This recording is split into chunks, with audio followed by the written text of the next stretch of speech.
Hello everyone, स्वागत है आप सभी का आपके अपने चैनल स्टडी विद चित्रलेखा में। जैसा कि आप लोग जानते हो, हम लोग यूपी पीसीएस प्रीलिम्स 2024 को टारगेट कर रहे हैं, जिसके लिए हम लोग जीएस के प्रैक्टिस सेट सॉल्व कर रहे हैं। आज हम लोग सेट नंबर 13 करने वाले हैं। इससे पहले 12 सेट पेपर हम लोग सॉल्व कर चुके हैं। अगर अभी तक आप लोगों ने वो क्लासेस नहीं देखी हैं तो लिंक आपको डिस्क्रिप्शन बॉक्स में मिल जाएगा। आप लोग वो क्लासेस भी जा करके देख लीजिएगा, बहुत हेल्पफुल क्लासेस होंगी वो आपके लिए। ठीक है, आज की क्लास को शुरू करते हैं। क्लास को शुरू करने से पहले मैं आप लोगों से निवेदन करना चाहूँगी, अगर आप लोग चैनल पर पहली बार आए हैं तो चैनल को सब्सक्राइब कर लीजिएगा और बेल आइकन ज़रूर प्रेस कर दीजिएगा, जिससे कि आने वाले सभी वीडियोस की जानकारी आपके पास सबसे पहले पहुंच जाएगी। और अगर वीडियो पसंद आएगा तो वीडियो को लाइक ज़रूर करिएगा, अपने दोस्तों के साथ स्टडी ग्रुप्स में, पेयर ग्रुप्स में शेयर भी कर दीजिएगा। ठीक है, तो आज की क्लास को हम लोग शुरू करते हैं और आज का पहला क्वेश्चन देखते हैं। तो हिंदुस्तान सोशलिस्ट रिपब्लिकन यूनियन के संस्थापक जो हैं हो जाएंगे यतीन्द्रनाथ अजय घोष और फणींद्रनाथ घोष। तो हमारा ऑप्शन नंबर 4 करेक्ट ऑप्शन हो जाएगा। यतीन्द्रनाथ अजय घोष, फणींद्रनाथ घोष, इन तीनों के लोगों के नाम याद रखिएगा। अगले क्वेश्चन पर आते हैं। अगला क्वेश्चन है, प्रथम अंतरिम सरकार की घोषणा कब की गई थी? प्रथम अंतरिम सरकार की घोषणा की गई थी 25 अगस्त 1946 को। ऑप्शन नंबर 1 करेक्ट ऑप्शन हो जाएगा। अगले क्वेश्चन पर हम आएंगे। निम्नलिखित में से किसने अपने लाल किले के मुकदमे पे भारतीय राष्ट्रीय सेना के अधिकारियों की ओर से याचना की थी? तो जो आईएनए थी, ठीक है, आईएनए इंडियन नेशनल आर्मी जब जापान युद्ध हार गया था, ठीक है, उसके बाद जो भारतीय सेना थी उसके अधिकारियों को पेश किया गया था लाल किले में और उनके ऊपर मुकदमा चलाया गया था।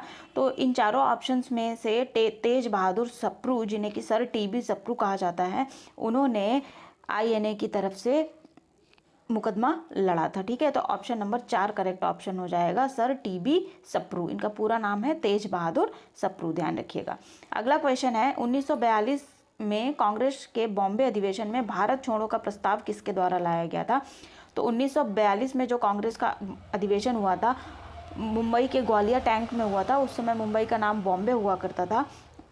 ग्वालियर टैंक में पंडित जवाहरलाल नेहरू के द्वारा भारत छोड़ो का प्रस्ताव लाया गया था। तो ऑप्शन नंबर 1 हमारे क्वेश्चन का करेक्ट ऑप्शन हो जाएगा। अगला क्वेश्चन है, अरुणा आसफ अली किस आंदोलन से संबंधित है? तो अरुणा आसफ अली जो है भारत छोड़ो आंदोलन से संबंधित है। ऑप्शन नंबर 4 करेक्ट ऑप्शन हो जाएगा। इन्होंने क्या किया था कि भारत छोड़ो आंदोलन के दौरान नेशनल रेडियो का संचालन किया था, इसीलिए इनका नाम बहुत प्रसिद्ध है। इनका नाम ध्यान रखिएगा, भारत छोड़ो आंदोलन से जुड़ा हुआ है रेडियो संचालक के तौर पर। ठीक है, अगले क्वेश्चन पर आते हैं। भारतीय स्वतंत्रता विधेयक को शाही स्वीकृति कब प्राप्त हुई थी? तो भारतीय स्वतंत्रता विधेयक को शाही स्वीकृति प्राप्त हुई थी 18 जुलाई 1947 को। ठीक है, शाही स्वीकृति का मतलब ये है कि स्वतंत्रता संग्राम के समय जो इंग्लैंड के राजा थे उन्होंने कब इस प्रस्ताव को स्वीकृति प्रदान की थी? तो 18 जुलाई 1947 को प्रदान की थी। नेक्स्ट क्वेश्चन पर आएंगे। निम्नलिखित में से किसने 1947 में नई दिल्ली में हुई अखिल भारतीय कांग्रेस कमेटी की बैठक में विभाजन के प्रस्ताव का समर्थन किया था? तो सरदार वल्लभ भाई पटेल ने, जो नई दिल्ली में कांग्रेस की बैठक हुई थी, इन्होंने भारत विभाजन का जो प्रस्ताव था उस पर समर्थन दिया था। तो ऑप्शन नंबर 2 हमारे क्वेश्चन का करेक्ट ऑप्शन हो जाएगा। अगले क्वेश्चन पर आएंगे। निम्नलिखित में से किसने कांग्रेस कमेटी की बैठक में विभाजन पर एक प्रस्ताव को सांप्रदायिकता के पक्ष में राष्ट्रवाद का समर्पण के रूप में पारित किया था? तो डॉक्टर सैफुद्दीन किचलू जो थे, यहाँ पर दे रखा है डॉक्टर किचलू, सैफुद्दीन किचलू ने सांप्रदायिकता के पक्ष में राष्ट्रवाद का समर्पण के रूप में पारित किया था। ऑप्शन नंबर 1 करेक्ट ऑप्शन हो जाएगा। ये डॉक्टर किचलू, सैफुद्दीन किचलू वही हैं जिनकी गिरफ्तारी के विरोध में जलियांवाला बाग में जो है लोग धरना दे रहे थे, शांतिपूर्ण प्रदर्शन कर रहे थे और जलियांवाला बाग हत्याकांड हुआ था। डॉक्टर सैफुद्दीन किचलू, ये उन्हीं की ही बात यहाँ पर की जा रही है। ठीक है, अगले क्वेश्चन पर आएंगे।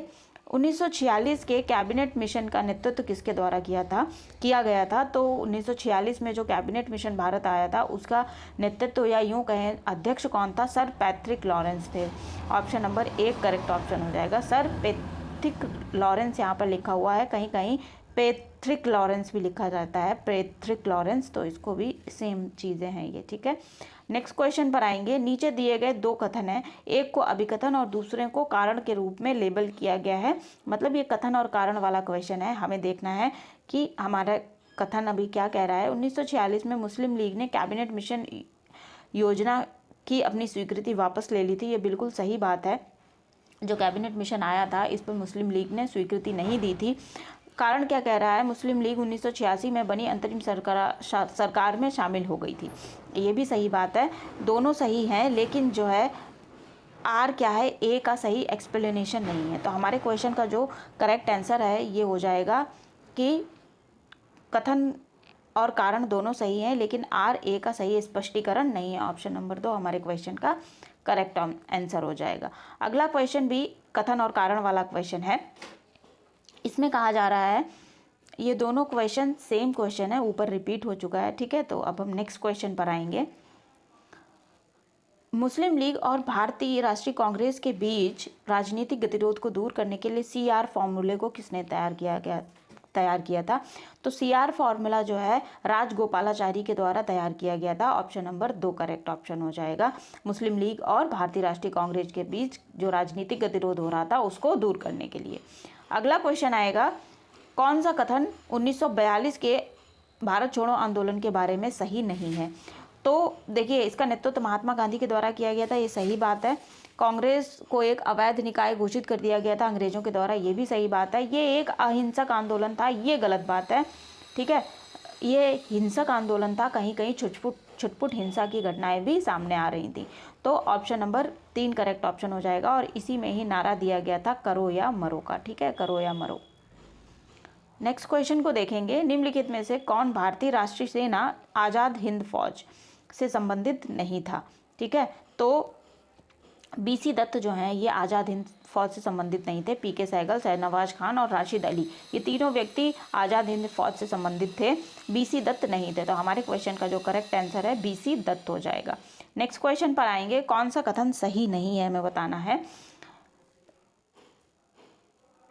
कैबिनेट मिशन के बारे में बात कर रहा है, तो इसे मार्च 1942 में भारत भेजा गया था, ये बिल्कुल सही बात है। ब्रिटिश सरकार ने 1942 में कैबिनेट मिशन को भारत भेजा था। सर पैट्रिक लॉरेंस कौन थे, इसके अध्यक्ष थे। इसे प्रस्तावित किया गया, भारत का संविधान भारतीय लोगों की निर्वाचित एक संविधान सभा के द्वारा तैयार किया जाना था। यही बात थी कि कैबिनेट मिशन जो है भारतीय संविधान को बनाने के लिए, इसकी रूपरेखा तैयार करने के लिए भारत भेजा गया था। और एक संविधान सभा निर्वाचित की जानी थी, किसके द्वारा, भारत की जनता के द्वारा। कोई भी प्रांत जो संविधान को स्वीकार करने के लिए उस समय तैयार नहीं था, उस समय विद्यमान अपने संवैधानिक प्रावधानों को बनाए रखने के लिए स्वतंत्र था। ये भी बिल्कुल सही बात है। जो चौथा है, ये कह रहा है ब्रिटिश सरकार किसी भी सम्मिलित प्रांत के साथ एक या अलग संवैधानिक व्यवस्था में प्रवेश कर सकती थी। ये बिल्कुल गलत बात है। ब्रिटिश सरकार इससे बिल्कुल अलग थी, भारत को अपना संविधान स्वयं तैयार करना था। तो ऑप्शन नंबर 4 जो है ये करेक्ट ऑप्शन हो जाएगा। ये बात सही नहीं है। हमें देखना था कि कौन सा कथन जो है 1942 के मिशन के लिए सही नहीं है। तो ऑप्शन नंबर 4 हमारे क्वेश्चन का करेक्ट ऑप्शन हो जाएगा। अगला क्वेश्चन है, निम्नलिखित में से किसने विधानसभा 1942 के गुप्त बैठक को एक गति दी थी। तो MS एनी जो है, इन्होंने विधानसभा 1942 की गुप्त बैठक को गति दी थी। ऑप्शन नंबर 1 करेक्ट ऑप्शन हो जाएगा। नेक्स्ट क्वेश्चन आता है, यहाँ पर एक सूची दे रखी है, एक तरफ समाचार पत्र हैं और दूसरी तरफ प्रकाशन का स्थान है। तो देखिए, जो स्वदेश है ये स्वदेश प्रकाशित होता था गोरखपुर से। ये यूपी स्पेशल का क्वेश्चन है, इंपॉर्टेंट क्वेश्चन, इस पर टिक कर लीजिएगा, ठीक है। यूपी स्पेशल का स्वतंत्रता संग्राम, मैंने उत्तर प्रदेश के स्वतंत्रता संग्राम से जुड़ी हुई एक डिस्क्रिप्टिव वीडियो बनाई है, जिसका कि लिंक आपको डिस्क्रिप्शन बॉक्स में मिल जाएगा। आप उसको देख सकते हैं, सारी चीज़ें आपको वहाँ पर कोलैबोरेटिव रूप से मिल जाएंगी। भारत बंधु का प्रकाशन कहाँ से होता था, हाथरस से होता था। सत्यवादी का प्रकाशन आगरा से होता था और शक्ति का प्रकाशन अल्मोड़ा से होता था, ठीक है। तो ऑप्शन नंबर, ये सारे मैच हो गए इससे। ये इंपॉर्टेंट क्वेश्चन है, इसको ध्यान में रखिएगा। आते हैं अगले क्वेश्चन पर। निम्नलिखित में से किसने कभी भी भारतीय राष्ट्रीय कांग्रेस के किसी भी अधिवेशन की अध्यक्षता नहीं की थी। तो बाल गंगाधर तिलक एक ऐसे व्यक्ति थे जिन्होंने कभी भी भारतीय राष्ट्रीय कांग्रेस के किसी भी अधिवेशन की अध्यक्षता नहीं की थी। ऑप्शन नंबर 2 हमारे क्वेश्चन का करेक्ट आंसर हो जाएगा। अगला क्वेश्चन है, poverty and rule in India नामक पुस्तक किसके द्वारा लिखी गई थी? पहले तो ये बता दूं मैं आपको, तो ये पुस्तक जो है दादा भाई नौरोजी के द्वारा लिखी गई थी, जिसमें इन्होंने धन निकासी के सिद्धांत प्रतिपादन किया था। और ये प्रकाशित कब हुई थी, जो कि हमारा क्वेश्चन पूछ रहा है, ये 1901 में प्रकाशित हुई थी। ठीक है, तो ऑप्शन नंबर 2 हमारे क्वेश्चन का करेक्ट ऑप्शन हो जाएगा। अगले क्वेश्चन पर आते हैं। यहाँ पर कांग्रेस के सत्र दे रखे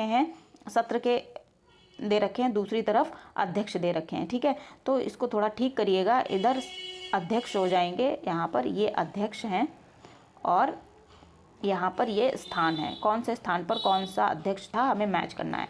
तो डॉक्टर M.A. अंसारी जो हैं, इन्होंने मद्रास अधिवेशन की अध्यक्षता की थी। पुरुषोत्तम दास टंडन, इन्होंने नासिक अधिवेशन की अध्यक्षता की थी। सरोजिनी नायडू पहली भारतीय महिला अध्यक्ष बनी थी कांग्रेस के अधिवेशन में, कानपुर की। ठीक है, सुभाष चंद्र बोस के द्वारा हरिपुरा का अधिवेशन जो है हुआ था, ये बहुचर्चित अधिवेशन है। इसके द्वारा इसकी अध्यक्षता किसके द्वारा की गई थी? नेताजी सुभाष चंद्र बोस के द्वारा की गई थी। तो ध्यान रखिएगा इसको। अगले क्वेश्चन पर आते हैं।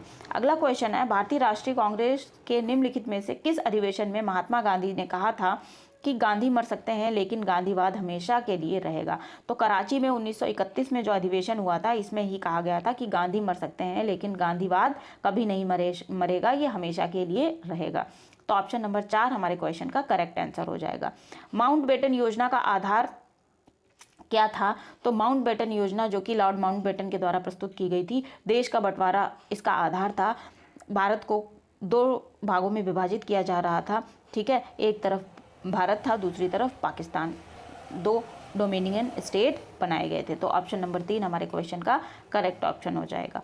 नेक्स्ट क्वेश्चन है, यहाँ पर आप लोगों को 2 सूची दे रखी हैं और एक तरफ नाम दे रखे हैं, दूसरी तरफ पुस्तक के नाम दे रखे हैं। हमें मैच करना है कि कौन सी पुस्तक किसके द्वारा लिखी गई है। तो लेडी कैथरीन मेयो के द्वारा मदर इंडिया लिखी गई थी, 2 से मैच कर देंगे इसको। लैरी कॉलिंस और डोमिनिकल लैपिएरे के द्वारा जो पुस्तक लिखी गई वो है freedom at midnight, option number 1 से मैच हो जाएगा। राम मनोहर लोहिया ने जो पुस्तक लिखी उसका नाम है guilty man of Indian partition, ये 4 यहाँ पर आएगा। ठीक है, guilty man of Indian partition. और डिस्कवरी ऑफ इंडिया किसके द्वारा लिखी गई? जवाहरलाल नेहरू के द्वारा। इसको 3 से मैच कर देंगे तो ये हमारी मैचिंग हो जाती है। अगले क्वेश्चन पर आते हैं। निम्नलिखित विदेशी गणमान्य व्यक्तियों में से किसने फरवरी 2013 में अपने भारत दौरे के दौरान जलियांवाला बाग का दौरा किया था? तो देखिए, 2013 में ब्रिटेन के जो प्रधानमंत्री थे वे उन्होंने भारत का दौरा किया था और इस दौरान इन्होंने जलियांवाला बाग का भी दौरा किया था। तो ऑप्शन नंबर 4 हमारे क्वेश्चन का करेक्ट ऑप्शन हो जाएगा। अगला क्वेश्चन है, 1944 में गांधीवादी योजना की व्याख्या किसके द्वारा की गई थी? तो 1944 में गांधीवादी योजना की व्याख्या जो है श्रीमन नारायण अग्रवाल के द्वारा की गई थी। ऑप्शन नंबर 4 हमारे क्वेश्चन का करेक्ट आंसर हो जाएगा। नेक्स्ट क्वेश्चन देखेंगे, भारतीय राष्ट्रीय कांग्रेस के निम्नलिखित में से किस अधिवेशन में कांग्रेस के मंच पर पहली बार स्वराज शब्द का उच्चारण किया गया था? तो देखिए, कलकत्ता में जो 1906 में अधिवेशन हुआ था, यहीं पर पहली बार स्वराज शब्द का नाम लिया गया था। तो ऑप्शन नंबर 2 हमारे क्वेश्चन का करेक्ट आंसर हो जाएगा। नेक्स्ट क्वेश्चन पर आएंगे, बीजी तिलक की सजा के बाद निम्नलिखित में से किसने दया की याचना की और कहा तिलक में मेरी रुचि एक संस्कृत विद्वान की है? ठीक है, तो मैक्स मूलर का कथन है ये। जो बाल गंगाधर तिलक थे, इनको जेल में डाल दिया गया था, उसके बाद ये कथन मैक्स मूलर के द्वारा दिया गया था, तिलक में मेरी रुचि एक संस्कृत विद्वान की है। ऑप्शन नंबर 2 करेक्ट ऑप्शन हो जाएगा हमारे क्वेश्चन का। नेक्स्ट क्वेश्चन पर आएंगे, निम्नलिखित में से कौन सा युग्म सही सुमेलित नहीं है? तो देखिए, सुभाष चंद्र बोस के द्वारा लिखी गई थी इंडियन शकल, ये बिल्कुल सही बात है। दादा भाई नौरोजी, अभी हम ऊपर पढ़ चुके हैं, poverty and un British rule in India लिखी थी इन्होंने, 1901 में इसका प्रकाशन हुआ था। और डॉक्टर राजेंद्र प्रसाद ने लिखा था इंडिया डिवाइडेड। ठीक है, फ्रैंक मॉरिस ने India from Curzon to Nehru and after, ये नहीं लिखी है। तो ऑप्शन नंबर 4 हमारे क्वेश्चन का करेक्ट आंसर हो जाएगा, यही सही सुमेलित नहीं है। तो नेक्स्ट क्वेश्चन पर आएंगे, महात्मा गांधी ने अपनी निम्नलिखित में से किस पुस्तक में ब्रिटिश संसद को बांझ और वैश्या कहा था? महात्मा गांधी जब यरवदा जेल में थे तब इन्होंने एक पुस्तक लिखी जिसका कि नाम था हिंद स्वराज, और यहीं पर इस पुस्तक में इन्होंने ब्रिटिश संसद को बांझ और वैश्या कहा था। तो ऑप्शन नंबर 3 हमारे क्वेश्चन का करेक्ट आंसर हो जाएगा। नेक्स्ट क्वेश्चन पर आते हैं। यहाँ पर एक कथन दिया गया है, दूसरा आपके पास कारण है। हमें बताना है कि कथन और कारण एक दूसरे सत्य है, नहीं है, या फिर सपोर्ट करते हैं या नहीं करते हैं। यही इसी आधार पर हमें अपना उत्तर चुनना है। ठीक है, तो पढ़ते हैं इसको। तो कथन क्या कह रहा है, एशियाटिक सोसाइटी ऑफ बंगाल की स्थापना वॉरेन हेस्टिंग्स के काल में हुई और उन्होंने विलियम जोन्स के पक्ष में उस विद्वान निकाय के अध्यक्ष पद को विनम्रता पूर्वक अस्वीकार कर दिया था। ये बिल्कुल सही बात है। विलियम जोन्स ने एशियाटिक सोसाइटी की स्थापना की थी। उस समय कौन था वहाँ पर? गवर्नर वॉरेन हेस्टिंग्स था। ठीक है, अब कारण पढ़ते हैं। वॉरेन हेस्टिंग्स स्वयं एक महान विद्वान और एक उत्साही प्राच्यविद था जो संस्कृत, फारसी और अरबी के अध्ययन के लिए प्रोत्साहित करते थे। ये दोनों ही सही हैं, कथन और कारण, लेकिन ये एक दूसरे की सही व्याख्या नहीं करते हैं। ठीक है, तो हमारे क्वेश्चन का जो करेक्ट आंसर है ये ऑप्शन नंबर 2 हो जाएगा। दोनों ए और आर सही हैं, लेकिन आर ए की सही व्याख्या नहीं है। ठीक है, तो ऑप्शन नंबर 2 हमारे क्वेश्चन का करेक्ट आंसर हो जाएगा। अगला क्वेश्चन है, यहाँ पर आपको 2 सूचियाँ दे रखी हैं, एक तरफ पुस्तक दे रखी है, दूसरी तरफ लेखक दे रखे हैं, हमें इन्हें मैच करना है। तो the story of my deportation किसने लिखी? ये लाला लाजपत राय के द्वारा लिखी गई। ए को 3 से मैच कर दीजिए। गीता रहस्य किसने लिखी? गीता रहस्य बाल गंगाधर तिलक ने लिखी है। अ नेशन इन मेकिंग किसने लिखी? सुरेंद्र नाथ बनर्जी ने लिखी। इंडिया विंस फ्रीडम हम लिखी गई है मौलाना अबुल कलाम आज़ाद के द्वारा। तो इस तरीके से ये मैचिंग हो जाती है। इंपॉर्टेंट क्वेश्चन है ये। क्वेश्चन अक्सर पूछे जाते हैं इस टाइप के, तो ध्यान रखेंगे इसको। अगले क्वेश्चन पर आते हैं। भारतीय राष्ट्रीय कांग्रेस के कौन से अधिवेशन में बाल गंगाधर तिलक ने अंतिम बार भाग लिया था? तो 1917 का जो कलकत्ता अधिवेशन है, इन्होंने बीजी तिलक ने अंतिम बार भाग लिया था। ऑप्शन नंबर 3 करेक्ट ऑप्शन हो जाएगा हमारे क्वेश्चन का। नेक्स्ट क्वेश्चन पर आएंगे। इंडियन ओपिनियन पत्रिका के प्रथम संपादक कौन थे? इंडियन ओपिनियन जो पत्रिका थी, इसके प्रथम संपादक जो है मनसुख लाल नजर थे। ऑप्शन नंबर 4 हमारे क्वेश्चन का करेक्ट आंसर है। नेक्स्ट क्वेश्चन है, ब्रिटिश पत्रकार H.W. नेविंसन किसके साथ जुड़े थे? तो ब्रिटिश पत्रकार थे जिनका नाम था H.W. नेविंसन। ये जुड़े थे भारत छोड़ो आंदोलन के दौरान। ऑप्शन नंबर 4 हमारे क्वेश्चन का करेक्ट आंसर हो जाएगा। ये भारत छोड़ो आंदोलन की जो भी क्रियाकलाप हो रही थी, सारा कुछ ब्रिटिश पत्रकार H.W. नेविंसन उसका लेखा जोखा दे रहे थे और अपने वहाँ न्यूज़ भी प्रकाशित कर रहे थे। ठीक है, अगले क्वेश्चन पर आएंगे। अगला क्वेश्चन है, निम्नलिखित में से किसने भारतीय राष्ट्रीय कांग्रेस 1931 के कराची अधिवेशन को महात्मा गांधी की लोकप्रियता और प्रतिष्ठा का शिखर माना? तो 1931 में भारतीय राष्ट्रीय कांग्रेस का जो कराची अधिवेशन हुआ था, जहाँ पर यह कहा गया था कि गांधी मर सकते हैं लेकिन गांधीवाद नहीं मर सकता है, और जिन्होंने महात्मा गांधी की लोकप्रियता को, उनकी प्रतिष्ठा का शिखर मारा, उनका नाम था SC Bose, Subhash Chandra Bose, Netaji Subhash Chandra Bose. Option number 1 हमारे क्वेश्चन का करेक्ट आंसर हो जाएगा। अगले क्वेश्चन पर आते हैं। अब देखिए यहाँ पर पुस्तक the man who divided India किसके द्वारा लिखी गई है? ये लिखी गई है रफ़ीक जकारिया के द्वारा। ऑप्शन नंबर 3 हमारे क्वेश्चन का करेक्ट आंसर हो जाएगा। नेक्स्ट क्वेश्चन है, सूची 1 और सूची 2 को सुमेलित करना है। एक तरफ आपको नाम दे रखे हैं, दूसरी तरफ आंदोलन दे रखे हैं। कौन किस आंदोलन से जुड़ा हुआ था, हमें उससे मैच करना है। तो विनोबा भावे जो है व्यक्ति जुड़े हुए थे, ये व्यक्तिगत सत्याग्रह के द्वारा। ठीक है, भूदान का आंदोलन भी विनोबा भावे के द्वारा ही चलाया गया था। बीजी तिलक, बाल गंगाधर तिलक जो है जुड़े हुए थे होम रूल आंदोलन के द्वारा। अरुणा आसफ अली जुड़ी हुई थी भारत छोड़ो आंदोलन, और सरोजनी नायडू धरसना रेड। ठीक है, ऑप्शन नंबर 3 से इनको मैच कर देंगे। इस तरीके से ये हमारी मैचिंग हो जाती है। अगले क्वेश्चन पर आएंगे। निम्नलिखित में से किसने गांधी इरविन समझौते को महात्मा गांधी के लाभ को सांत्वना पुरस्कार के रूप में लिया था? तो एलन कैम्पबेल जॉनसन इनका नाम हो जाएगा। इन्होंने गांधी इरविन समझौता जो कि 1931 में हुआ था, इसे सांत्वना पुरस्कार कहा था। ठीक है, नेक्स्ट क्वेश्चन पर आएंगे। लोक हितवादी उपनाम से किसको जाना जाता है? तो गोपाल हरि देशमुख को जो है लोकहितवादी उपनाम से जाना जाता है। ऑप्शन नंबर 1 हमारे क्वेश्चन का करेक्ट आंसर है। नेक्स्ट क्वेश्चन पर आएंगे। निम्नलिखित में से किस सत्र के लिए कांग्रेस ने अपनी पहली महिला अध्यक्ष चुनी? तो कलकत्ता में जो अधिवेशन हुआ था 1917 में, यहाँ पर पहली महिला अध्यक्ष बनी थी। कौन बनी थी? श्रीमती एनी बेसेंट बनी थी। कौन बनी थी? श्रीमती एनी बेसेंट बनी थी। और दूसरी महिला अध्यक्ष कौन बनी थी? सरोजनी नायडू जी बनी थी। कहाँ पर बनी थी? कानपुर अधिवेशन में बनी थी। तो ये बात भी ध्यान रखिएगा। अगले क्वेश्चन पर आते हैं। गांधी जी को वन मैन बाउंड्री फोर्स, एक आदमी सीमा बल के रूप में किसने संबोधित किया था? तो लॉर्ड माउंटबेटन ने संबोधित किया था।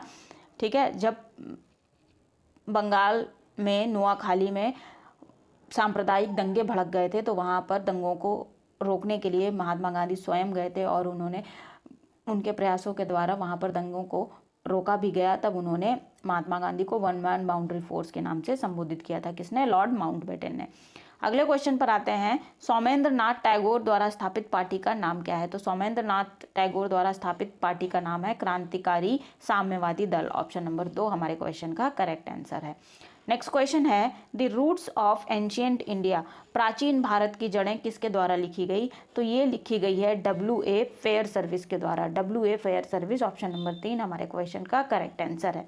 नेक्स्ट क्वेश्चन पर सर थॉमस मुनरो वर्षों के दौरान मद्रास के गवर्नर थे। तो थॉमस मुनरो जो है 1820 से 1827 तक मद्रास के गवर्नर थे। तो ऑप्शन नंबर 1 हमारे क्वेश्चन का करेक्ट आंसर हो जाएगा।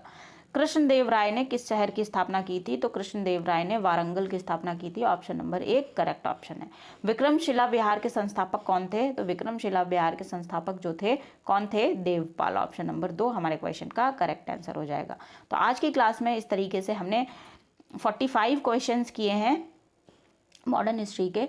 आपका इसमें से कितना स्कोर रहा कमेंट सेक्शन में मुझे ज़रूर बताइएगा। अगर आज की क्लास आप लोगों को पसंद आई है तो क्लास को लाइक ज़रूर कर दीजिएगा और अपने दोस्तों के साथ स्टडी ग्रुप्स में, पीयर ग्रुप्स में क्लास को शेयर भी करिएगा। ज़रूरत है मुझे आपके सपोर्ट की। क्लास को लाइक करिए, शेयर करिए और चैनल पर पहली बार आए हैं तो चैनल को बिना सब्सक्राइब किए बिल्कुल भी मत जाइएगा। चैनल को सब्सक्राइब करके बेल आइकन प्रेस कर दीजिएगा, जिससे कि आने वाले सभी वीडियो की जानकारी आपके पास सबसे पहले पहुंच जाएगी। पढ़ते रहिए, खूब प्रैक्टिस करिए। डेली बेसिस पर एक सेट पेपर जीएस का आप लोगों को मिलता है, इसलिए मेरे साथ क्लास में बने रहिए। रेगुलर बेसिस पर मैं आप लोगों के लिए लेकर के आती हूँ क्लासेस। पढ़ते रहिए। Thank you everyone.